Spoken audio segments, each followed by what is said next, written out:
IVF ప్రొసీజర్లో last step ఏంటంటే embryo transfer. So embryo transfer చేసిన తర్వాత ఎటువంటి జాగ్రత్తలు తీసుకోవాలి? సో ఎంబ్రియో ట్రాన్స్ఫర్ అంటే పిండాన్ని లోపల పెట్టిన తర్వాత చాలా మందికి ఉన్న డౌట్స్ ఏంటంటే ఏమేమి తినాలి, ఎలా తినాలి అవన్నీ అడుగుతుంటారు. ముందు నుంచి మనం ఎటువంటి డైట్ ఫాలో అవుతున్నాము, స్లీప్ ప్యాటర్న్ ఫాలో అవుతున్నాము, అవన్నీ ఎంబ్రియో ట్రాన్స్ఫర్ తర్వాత కూడా సేమ్. సో అందరిలో ఉన్న పెద్ద కన్ఫ్యూజన్ ఏంటంటే కొంతమంది డాక్టర్స్ బెడ్ రెస్ట్ అవసరం లేదని చెప్తారు, కొంతమంది డాక్టర్స్ బెడ్ రెస్ట్ కావాలని చెప్తారు. సో ఎవరికి వాళ్ళకున్న రీజన్స్ ఉన్నాయన్నమాట. సో యాక్చువల్లీ స్టడీస్ ప్రకారం బెడ్ రెస్ట్ అవసరం లేదని అంటారు.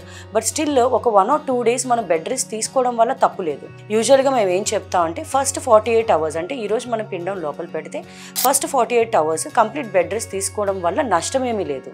అలా అని మనము కంప్లీట్గా అంటే 2 days తర్వాత కూడా ఇంకా ఫుల్లీ బెడ్ రిడన్గా కంప్లీట్ బెడ్ రెస్ట్లో ఎందుకు వద్దని చెప్తాము అని అంటే దానివల్ల బ్లడ్ స్టాగ్నేట్ అయిపోయి బ్లడ్ క్లాట్స్ రావడం కానీ, ప్రాపర్ మెటబాలిజం అంటే మూమెంట్ లేక మెటబాలిజం లేక హార్మోన్స్ ఏమన్నా ఇంబ్యాలెన్స్ అయ్యి ఏమన్నా సక్సెస్ రేట్ తగ్గుతుందని చెప్పి ఎక్కువగా కంప్లీట్ బెడ్ రెస్ట్ కాకుండా ఒక ఎంబ్రియో ట్రాన్స్ఫర్ అయిన 48 hours కొంచెం బెడ్ రెస్ట్లో ఉండడానికి ట్రై చేసి ఆ తర్వాత నుంచి చిన్న మీ డైలీ యాక్టివిటీస్ లైక్ మీ కుకింగ్ కానీ, మీరు తినడం కానీ, మీరు వాష్రూమ్కి వెళ్ళి రావటం కానీ, మీ బట్టలు ఫోల్డ్ చేసుకోవటం, అట్లాంటి చిన్న యాక్టివిటీస్ అనేవి చేసుకుంటే మంచిది.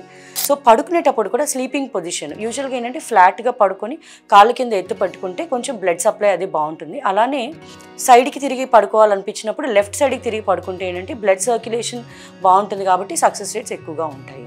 అలానే ఈ diet are sleep are me life style modification అంటే స్ట్రెస్ తగ్గించుకోవడం, టైం పడుకోవడం, డైట్, వాటర్ ఎక్కువ తాగడం అనేది మనం ఐవీఎఫ్ ముందు 1 or 2 months ముందు నుంచి పేషెంట్స్ చెప్తాం కాబట్టి అదే సేమ్ ప్యాటర్న్ మీరు ఐవీఎఫ్ తర్వాత ఆర్ ఎంబ్రియో ట్రాన్స్ఫర్ తర్వాత కూడా ఫాలో అయితే మంచిది.